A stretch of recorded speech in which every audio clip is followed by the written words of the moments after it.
Bhagavate Vasudevaya.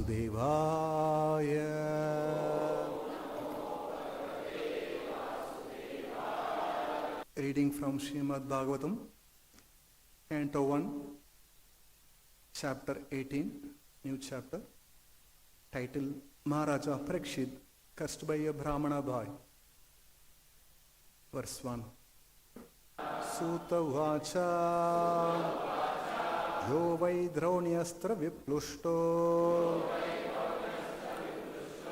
Namaturudare Mritaha Anugrad Bhagavataha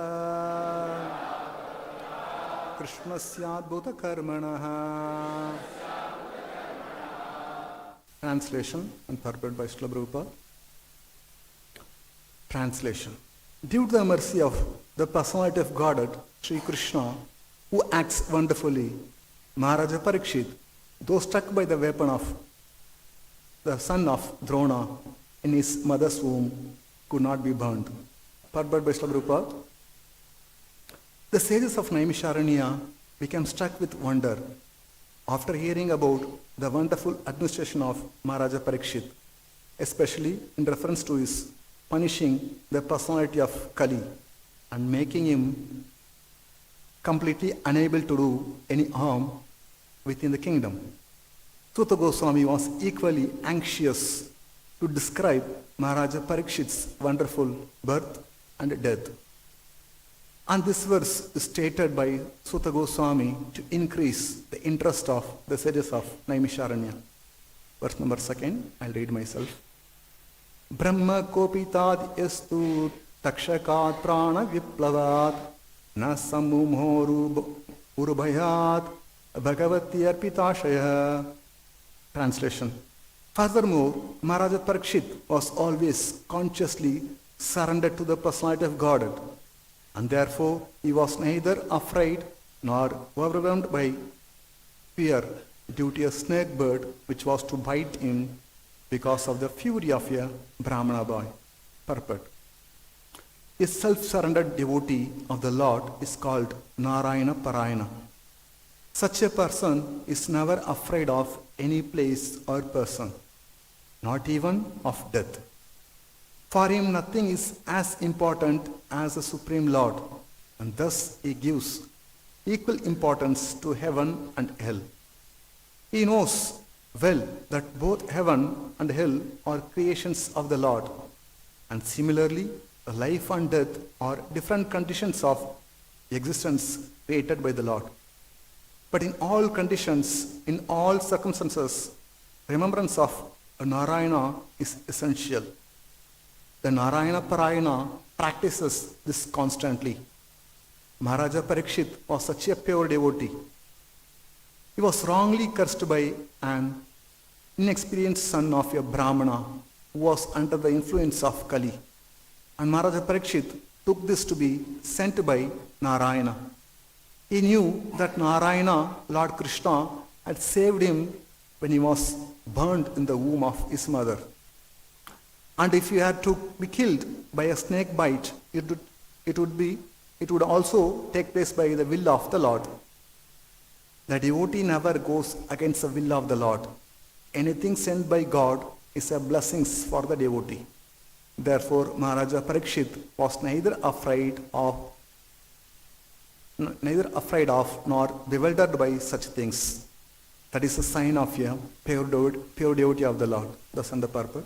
So, in the previous chapter, we have discussed how Maharaja Parikshit could drive away the influence of Kali. When he was traveling, he was touring the world, he happened to see Kali Purusha who was beating a cow and bull. Maharaja Parikshit did not like this. In his kingdom, in his presence, how it could happen. Immediately want to kill this Kali Purusha. Since Kali Purusha surrendered to Parikshit Maharaj said, "Do not be afraid of your life, but you can't be in my kingdom. Get lost." So Kali asked, "My dear king, I am also your citizen. Where can I go? Everything belongs to you. Give me some place so that I can peacefully reside under your protection." So Parikshit Maharaj gave him 4 places. Dyutum Panam Sriyasuna Yatra Adharma Chaturveda. Go to the place where there is a meat eating, intoxication, gambling, and prostitution. So Kalipusha said, this is not enough, give me some more place. So Parikshit gave him gold. Please go and reside in the gold. Wherever there is a gold, there is a envy, falsity, lust, everything. In this way, Parikshit Maharaj could keep Kali far away, and people were very happy. Even the sages from Naimisharanya were able to do a sacrifice without any disturbance. This was the summary of the previous chapter. The 12th chapter, Shaunak Rishi asked this question to Suta Goswami. O Suta Goswami, the womb of Uttara was spoiled by the weapon of Ashwatthama. Ashwatthama released Brahmastra to kill the child who was Parikshit Maharaj, who was within the womb of his mother Uttara. But Krishna entered the womb of mother Uttara and protected Parikshit Maharaj. Then later they asked this question, how was he born? How his death took place? What did he achieve after death? These were the questions put forward by Shaunak Rishi in the 12th chapter beginning. So Suta Goswami started explaining about the birth and activities of Parikshit Maharaj in the 12th chapter and following chapters.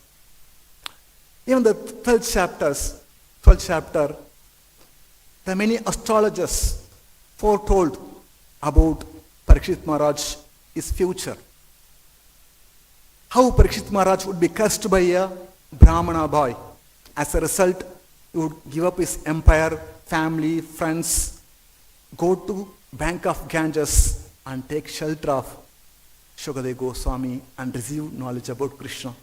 This was told by astrologers when Parikshit Maharaj was child.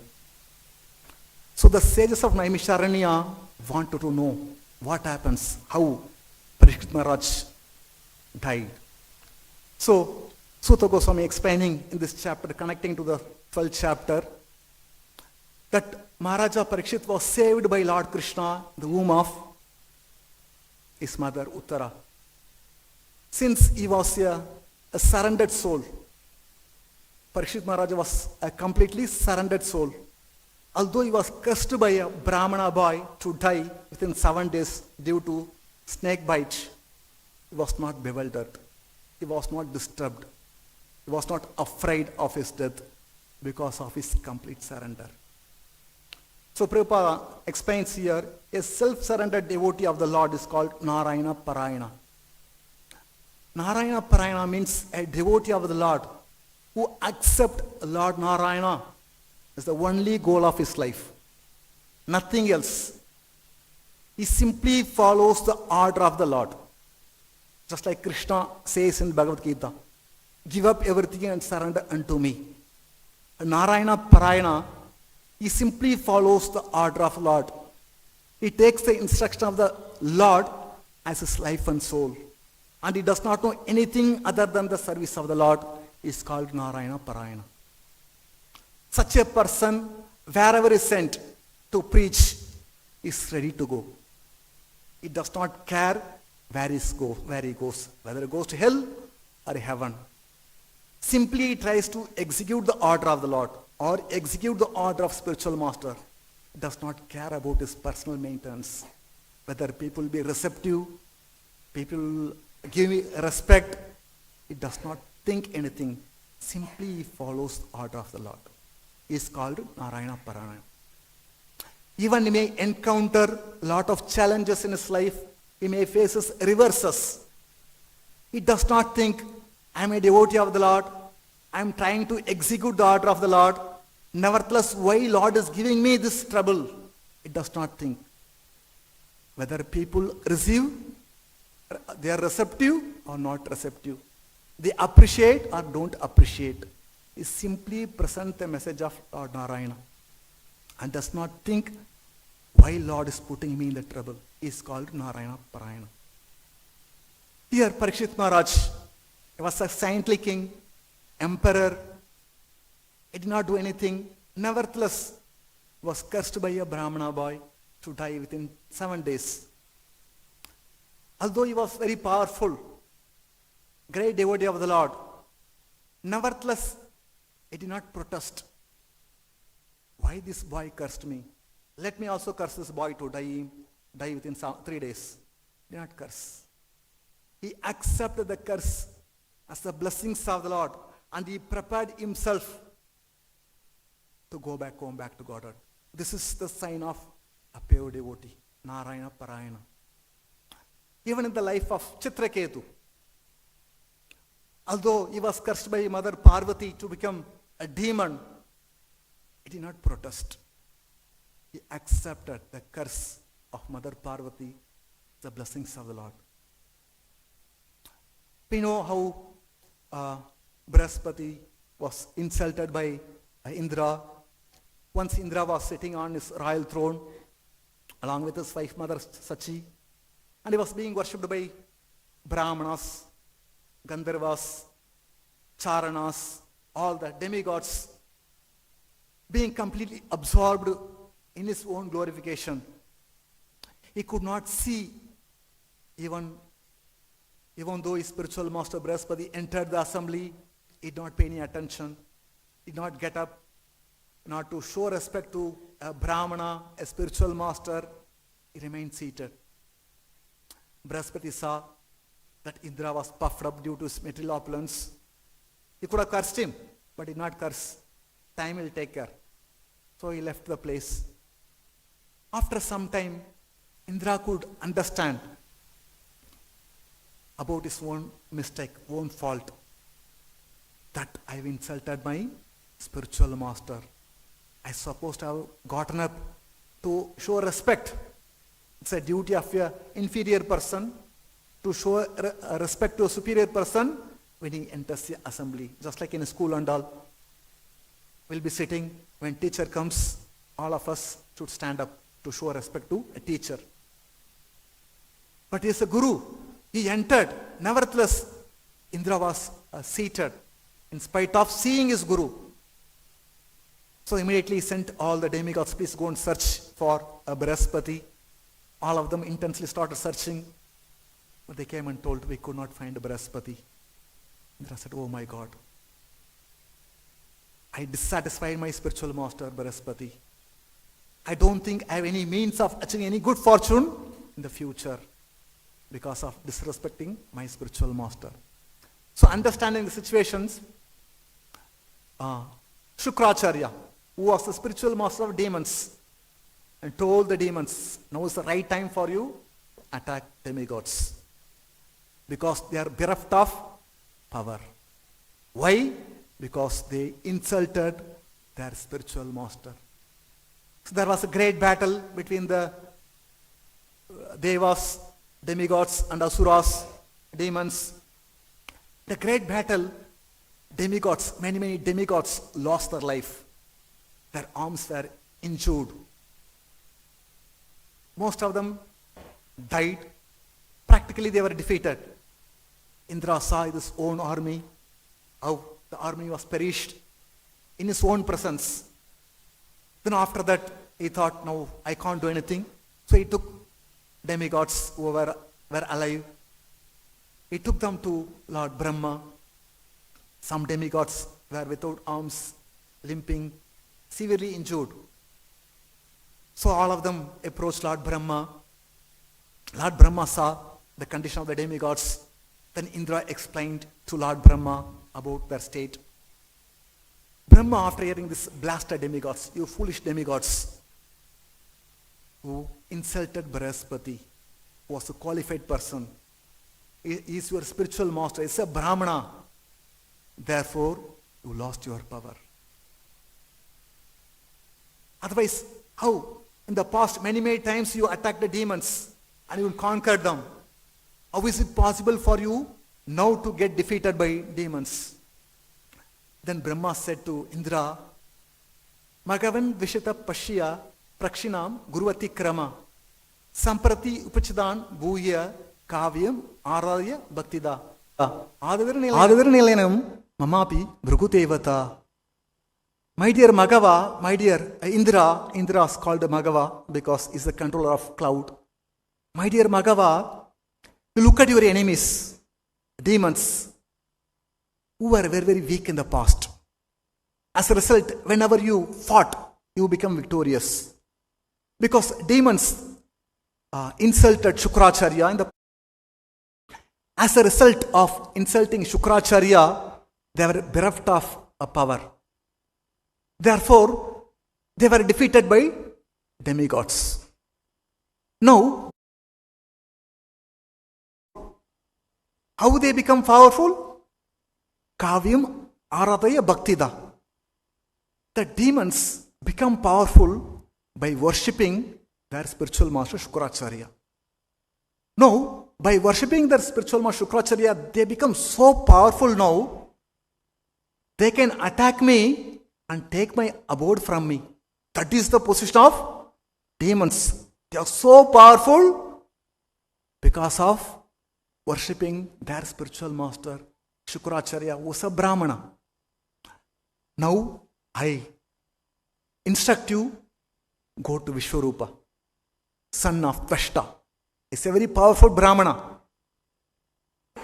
He undergo lot of austerity, severe austerity. By his power, he'll be able to get back your kingdom. And Brahma warned Indra, you can accept him as spiritual master, although he is inferior, means younger to you. Nevertheless, you should be careful. Although he is your spiritual master, you'll get back your kingdom, but we'll side with the demons, because Vishwarupa is connected to demigods through his father's side, connected to demons through his mother's side. Tashta is one of the Adityas, son of Aditi. He got married to Rachana. Rachana belonged to Daityas, demons. Therefore, Tashta gave birth to Vishwarupa and Sannivesha. They belong to, means they are related to demigods through father's side, related to demons through mother's side. Therefore, Brahma warned. So he will be inclined to even demons, because demons are his relative through his mother's side. But be careful. You tolerate. Although he is related to demons, should tolerate. Brahma warned Indra. So after hearing this, all the demigods approached Vishwarupa and said, my dear Vishwarupa, please accept us as your disciple. Although we are although we are senior to you by age, nevertheless you are expert in sacrifice, spiritual knowledge. Therefore, we accept you as our spiritual master. Please get back our kingdom by your power. So Indra requested Vishwarupa, accept the demigods as their disciples. Then he composed a Narayana Kavacha mantra. By this powerful mantra, he got back the kingdom from demons and gave to Indra. And he also taught the secret aim of this powerful mantra, Narayana Kavacha, to Indra. So demigods were very happy. They got back their kingdom. One day Vishwarupa was conducting sacrifice, performing sacrifice, and he was offering clarified butter into the sacrifice by chanting mantras loudly. Idam Indraya Swaha, Idam Agniya Swaha, Idam Vayuve Swaha. He was chanting the demigod's name and offering the clarified butter into the sacrifice, and he was chanting the demigod's name loudly. This is for Indra, this is for Agni. And because they are related to him through his father's side, and he should take care of demons also because they are related to his mother's side. So he was secretly chanting the names of demons also without the knowledge of demigods. Indra noticed this. This fellow is cheating us now. Anyway, I got my kingdom back. what is the use of keeping this spiritual master?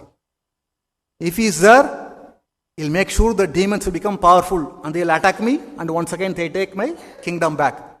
Therefore, let me kill him off. So he took the sword and cut the head of Vishwarupa. Although you see the quality of Indra, he was spiritual master, his guru, who? Vishwarupa. Nevertheless, he was afraid. The demons may become powerful in the future. They may conquer my kingdom. Therefore, I don't want to keep this person. Let me finish him off. But Indra was a very powerful person. He would counteract the reaction of killing a Brahmana.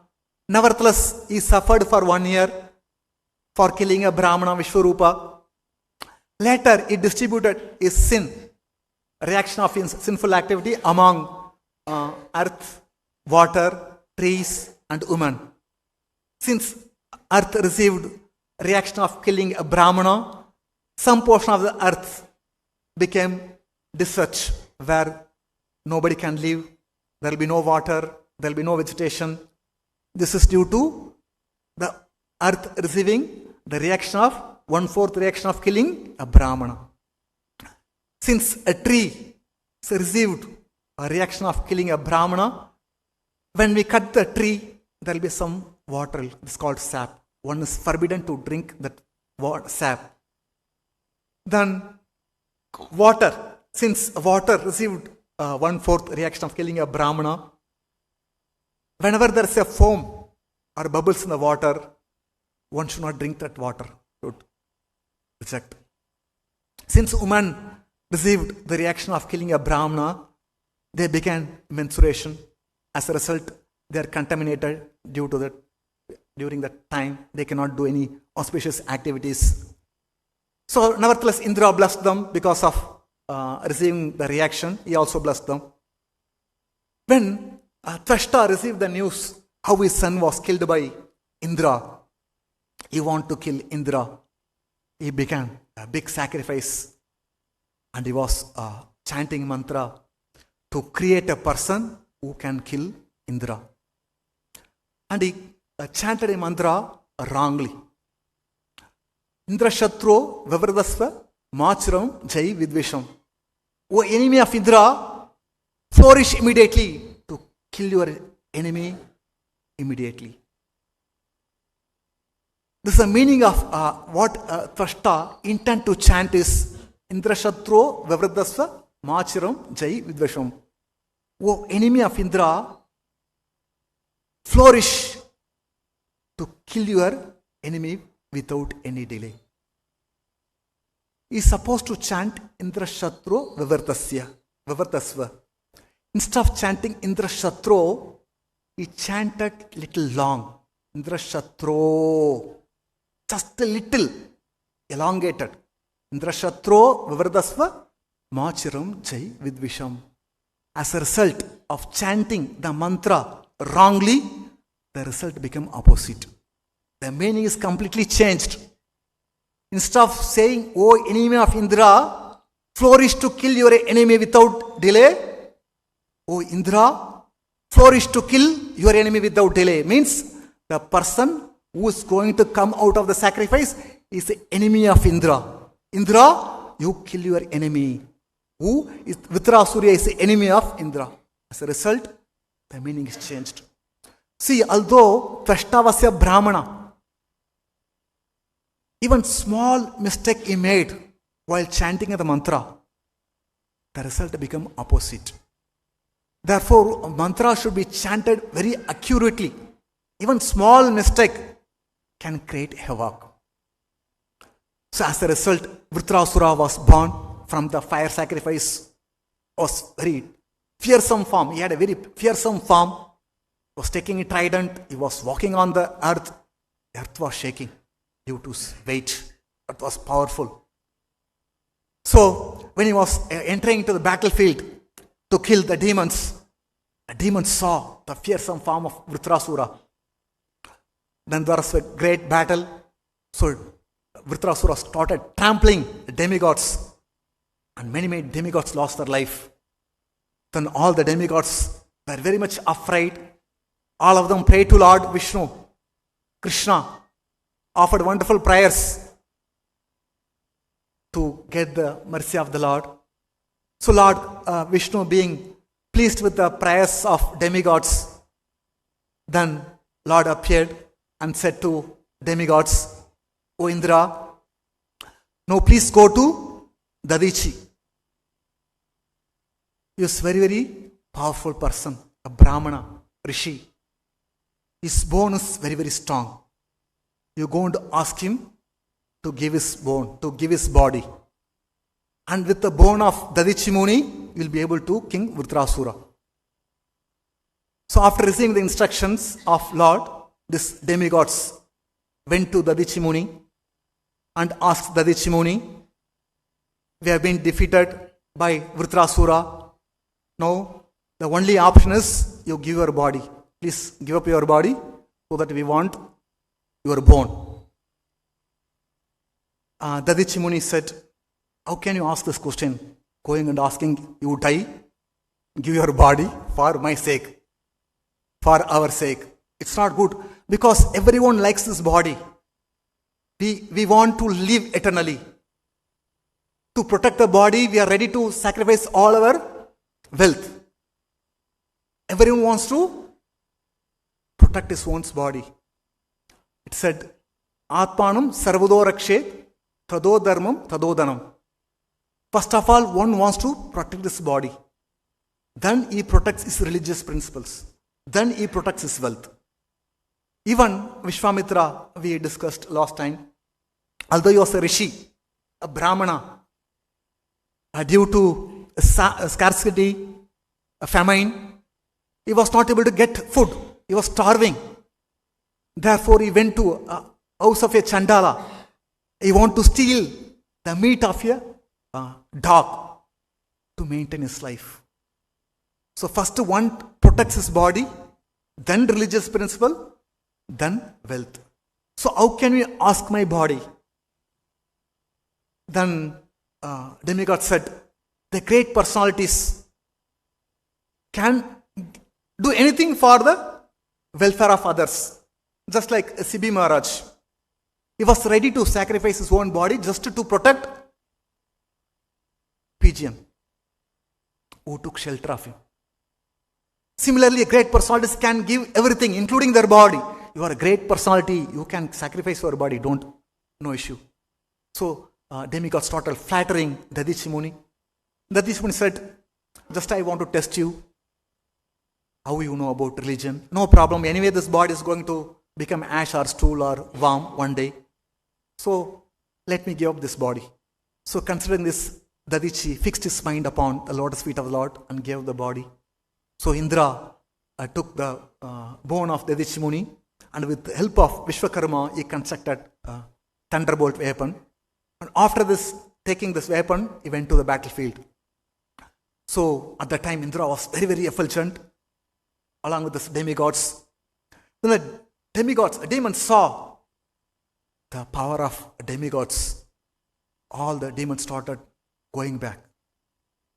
Vritrasura was alone in the battlefield. And Vritrasura started telling the demons, don't go, stand and fight. If you conquer, we can enjoy. If we die, we'll go to heaven. There is no need to run away from the battle. But demons did not care for the words of Vritrasura. Everyone left. Vritrasura was alone in the battlefield. The demigods started running behind the demons.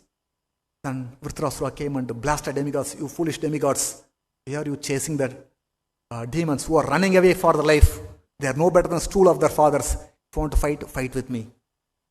So then Vritrasura started trampling, killing all the demigods. Then Indra could not tolerate. He came to the battlefield. He took his mace and started throwing at Vritrasura. Vritrasura caught this mace and hit at Airavata. Airavata and Indra, both of them fell down. At that time, Vritrasura said, Oh Indra, you accepted your spiritual master Vishwarupa in the first to get back your kingdom. Later you killed him. Therefore you are a sinful person.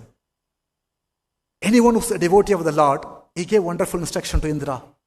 A devotee of the Lord, he completely depends upon the Supreme Lord always. He does not ask Lord anything. He is simply satisfied with whatever he has got.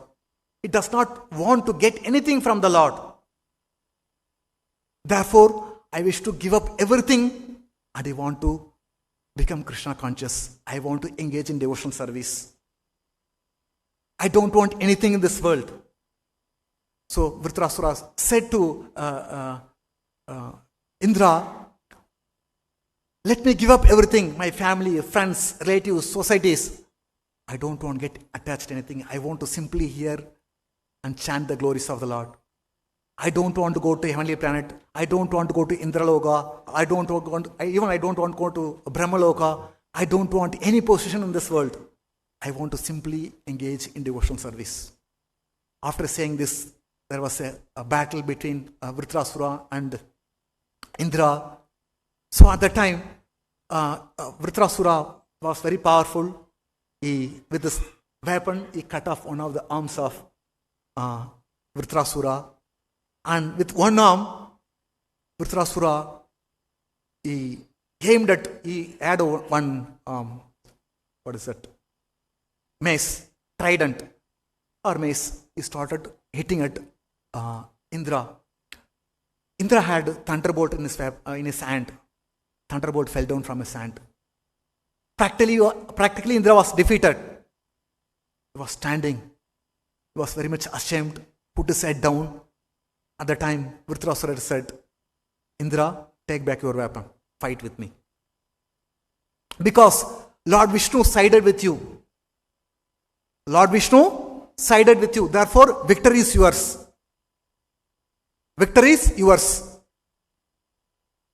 Lord Krishna is the cause of all causes.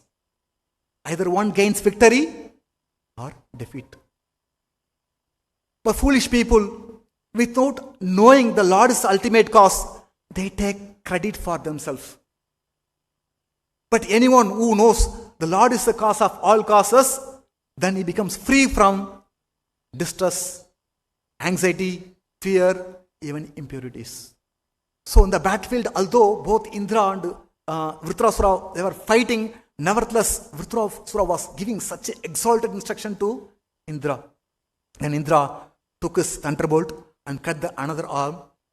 Vritrasura was without any arm. And he opened his mouth and swallowed Indra.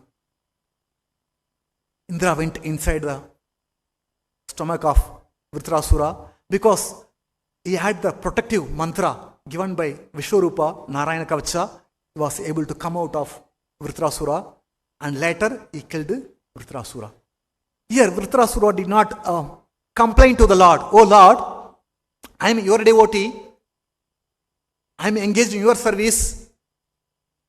And you are siding with the demigods and you want to kill me. He did not say. Because he knew very well, after my death, I will go back home, back to Godhead. Whether I am alive or die, I will be engaged in the service of the Lord. He did not protest because he is a Narayana Parayana. After hearing this, Parikshit Maharaj asked Shukadeva Goswami, my dear Shukadeva Goswami, my dear Brahmana, Vritrasura is a sinful person who was constantly giving anxiety to demigods. How could be a devotee, greatly Krishna conscious person? How is it possible for him to become a devotee? He was a demon. In the world, material world, there are many living entities are there. Billions and billions of living entities are there. Among the billions and billions of living entities, human beings are very small. 720 crores in the entire earth population. Among all the living entities, human beings, say for 720 crores human beings on the earth, how many people follow religious principle? Maybe 1 crore. Out of 720 crores of people, 1 crore people may follow religious principle. Those who follow the religious principle, hardly few desire liberation. Hardly few desire liberation. Not everyone desire liberation. They may ritual, they go to temple, and offer respect and come back. But they don't have any desire to achieve liberation. Hardly few people desire liberation. So among those thousands of people who desire liberation, hardly some people will achieve liberation. So such a person is very, very rare. Muktanam api siddhanam narayana parayana. Sudurlabh prashantatma kotish api mahamuni. Oh Muni, a Brahmana, among the many, many millions of people who knows what is liberation, who achieve liberation, who knows the value of liberation, hardly one person may be a devotee of Lord Narayana, Narayana Parayana. Such a devotee is peaceful and very, very rare. But how could this Vritrasura be such an exalted devotee, being a demon? Then Shukadeva Goswami explained who is Vritrasura. In the previous life, Chitraketu, he went to the abode of Anantadeva and received instruction from Lord Anantadeva. After receiving instruction from Anantadeva, he was wandering. He was traveling in the outer space. Once he was traveling over Sumeru mountain, he saw Lord Shiva was sitting with his wife Parvati. Parvati was sitting on his lap, and there were many great sages, rishis, brahmanas, and he was speaking. When Chitraketu saw this, how Shiva was sitting with his wife, embracing his wife in the midst of so many saintly people, he started criticizing Lord Shiva. Alas, look at this Lord Shiva. He is the spiritual master of the entire populace and is the leader of this assembly.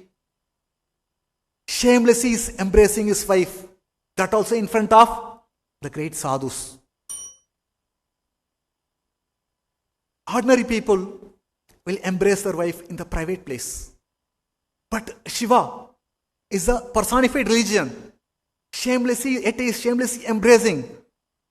Was criticizing Lord Shiva. Lord Shiva heard this. He smiled at Chitraketu. He remained silent. But Mother Parvati could not take this criticism of her husband. She became very angry and blasted Chitraketu. You low-class person, Kshatriya, how dare you insult Lord Shiva, who is a personified religion, is the spiritual master of the entire populace. By insulting Lord Shiva, you insulted the demigods. Even Lord Brahma, Narada, 4 Kumaras, they offer respect to Lord Brahma. Is such a Shiva, such a person who insulted. Therefore, I curse you to become demon in your next life, so that you will not commit such kind of sinful activity in the future. Although Chitraketu was cursed by Mother Parvati, he got down. He remained undisturbed. He got down from his airplane and approached Mother Parvati with folded hand and said, "My dear mother, I accept your curse as the blessings of the Lord. I do not mind the curse, because I know the happiness and distress are given by demigods according to one's past karma. Therefore, he says, only ignorant people, they say, he is the cause of my happiness, he is the cause of my suffering, because they do not know the real cause is their own karma. Since I know that my suffering and happiness is due to my own karma, therefore I am not going to plead you to excuse from the curse or relieve me from curse. Although whatever I said is not wrong, whatever you think is wrong, be pardoned." What Chitraketu said, it's a fact. A sadhu, one who's preaching, he cannot embrace his wife in front of so many sadhus. So, whatever Chitraketu spoke, though it's not wrong, Mother Parvati cursed him. Whatever you think is wrong, be pardoned. He forgave Mother Parvati and boarded his flight and went. Parvati was struck with wonder. How this person took this curse without being disturbed. She was completely struck with wonder. And Lord Shiva looked at Parvati and said, "My dear Parvati, have you seen the greatness of Vaishnavas? You don't care the so-called curse. What is that verse? Narayana parasarve na kutashna bibeti. Swarga apavarkeshu narakeshu apitulyartha darshana. The devotees of Lord Narayana do not care whether hell or heaven.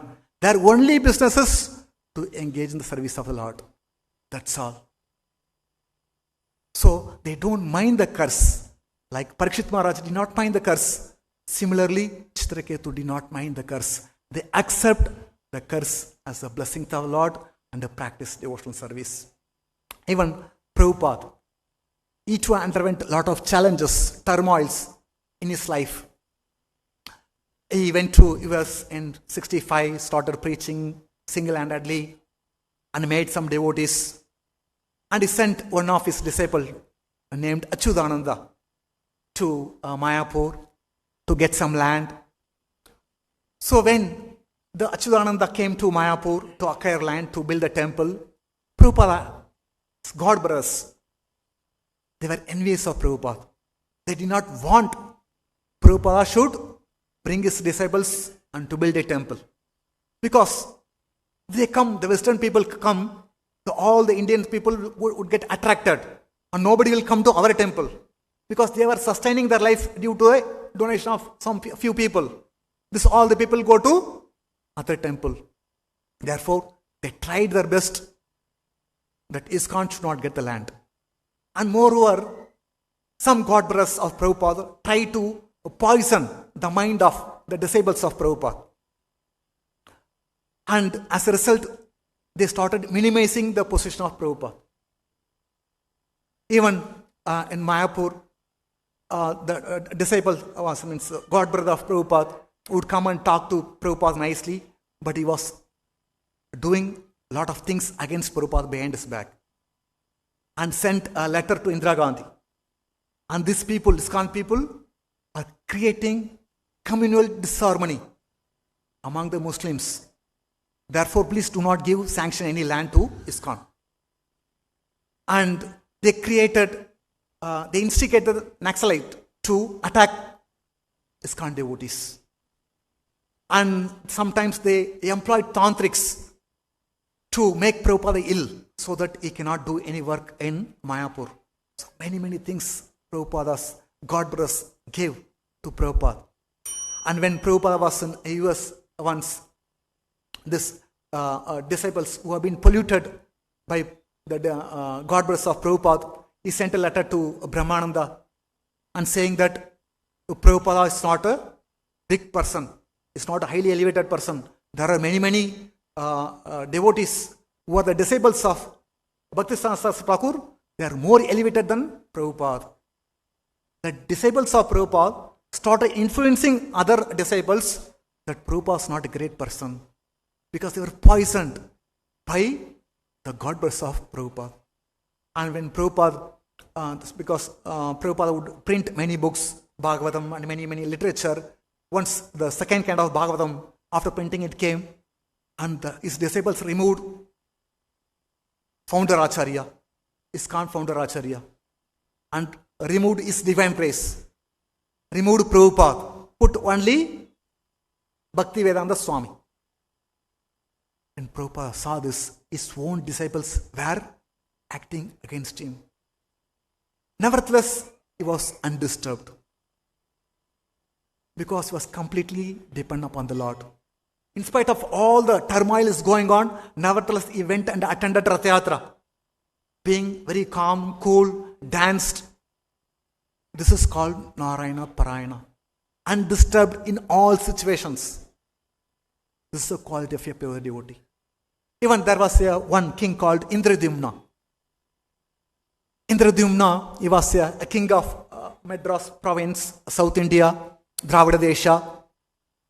Once he left the kingdom, went to Malaya Hill to practice devotional service.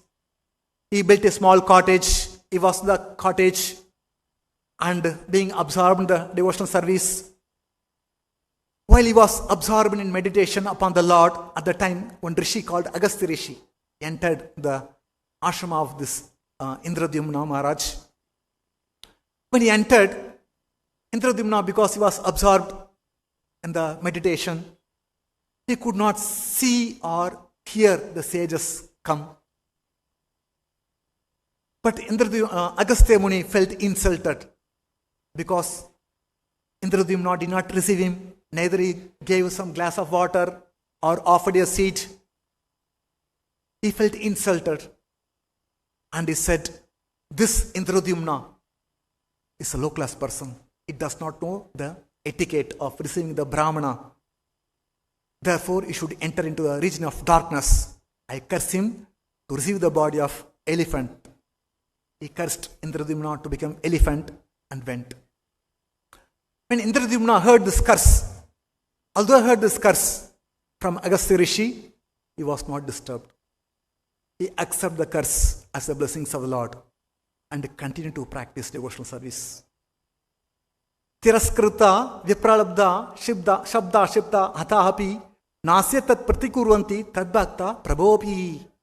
The devotees of the Lord are so forbearing.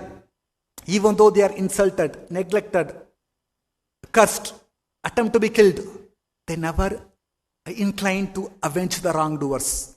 They never try to counter-curse the person or counteract the situation. Accepted even the reverses as the blessings of the Lord and continue to practice devotional service. They are called Narayana Parayana. Here, Prabhupada says,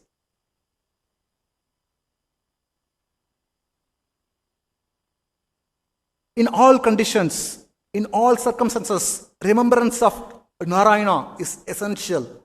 The Narayana Parayana practices this constantly. So one should remember Lord Krishna always. When Parikshit Maharaj received the curse, he left everything, went to the bank of Ganges and met all the great personalities, great sages. He was asking the question. At that time, Shukadeva Goswami entered the assembly. He was given the elevated position. And Shukadeva Goswami sat on the asana, Vyasasana. Parikshit Maharaj asked a wonderful question. Oh, great among the Brahmanas, you are spiritual master of the great personalities. Now I ask you one question. What is the duty of, please show me the way of perfection for everyone. Please show me the way of perfection for everyone. And what is the duty of a person, ultimate duty, immediate duty of a person who's about to die? What is the duty of a person? What a person should chant, hear, remember and worship, and what he should not do. Please tell me all these things. And Shukadeva Goswami was very pleased with the questions put forward by Parikshit Maharaj and said, my dear king, you ask a wonderful question. Answer to this question is the prime subject for life. And it's approved by all the great personalities. At the last stage of life, when the death comes, one should not be afraid of death. One should be bold enough and should cut off all the connection towards the body. Should be completely detached from the body. He said, Tasmat Bharata Sarvatma Bhagavan Ishvaro Hari Shrotavya Kirtatavyascha Smartavyascha Chetata Abhayam. If one desires free from all miseries and attain eternal happiness, what he should do? One should Shrotavya, one should hear. Kirtavya, one should chant. Smartavya, one should remember and worship the personality of Godhead Hari, who is savior from all miseries. Etavan Sankhya Yogabhyam Swadharma Parinishtaya Janmalabha Parapumsam Ante Narayana Smriti. The ultimate goal of one's life, the perfection of life, is achieved either by practicing Sankhya philosophy or mystic yoga. Etavan Sankhya Yoga, Sankhya or Yoga, Swadharma Parinishtaya, or by discharging occupational duty, performing Varnashrama Dharma, is to remember Ante Narayana Smriti, to remember Lord Narayana at the time of death. So, a devotee of the Lord practices this, chanting the name of Lord always, Hare Krishna, Krishna Krishna, Hare Hare, Hare Rama, Rama Rama, Hare Hare. So devotees constantly when they practice, they'll be able to chant, remember Lord Narayana the time of death. So when we see the great personalities like Chitraketu or Vritrasura or Parikshit Maharaj or Indradyumna, although they received the curse, nevertheless they accepted the reverses as the blessings of the Lord. They never tried to counteract or counter-curse the person who cursed them. And they constantly engaged in devotional service. As a result, all of them went back home, back to God. Tatte nukumbam susumikshamano vunchanu evatma kirtam vibakam ridvagvabobir vidadan namaste jivete yo mukti pade sadaya bhak. A devotee, when he faces reverses, challenges, suffering, he undergoes all the sufferings. At the same time, he engages in devotional service with the body, mind and words. Such kind of person is eligible to go back home, back to God, because it has become his rightful claim. Anyone who engages in devotional service, in spite of all the challenges he faces, at the same time he executes devotional service, is sure to go back home, back to God, because it has become his rightful claim. So if we follow the great personalities like Parikshit Maharaj, Shukadev, Vritrasura, or Chitraketu, or Indradyumna, if we follow in the footsteps, we also may encounter many challenges in our life while practicing devotional service. Everything will not be very pleasant. We'll have to face a lot of challenges, enemies in the world when we practice devotional service. Just like Prabhupada, he's a pure devotee. Nevertheless, even the devotees, his own God brothers, gave a lot of trouble to Prabhupada. So what to speak of us? There will be so many enemies. But nevertheless, should determine to execute devotional service in spite of all the reverses without being disturbed.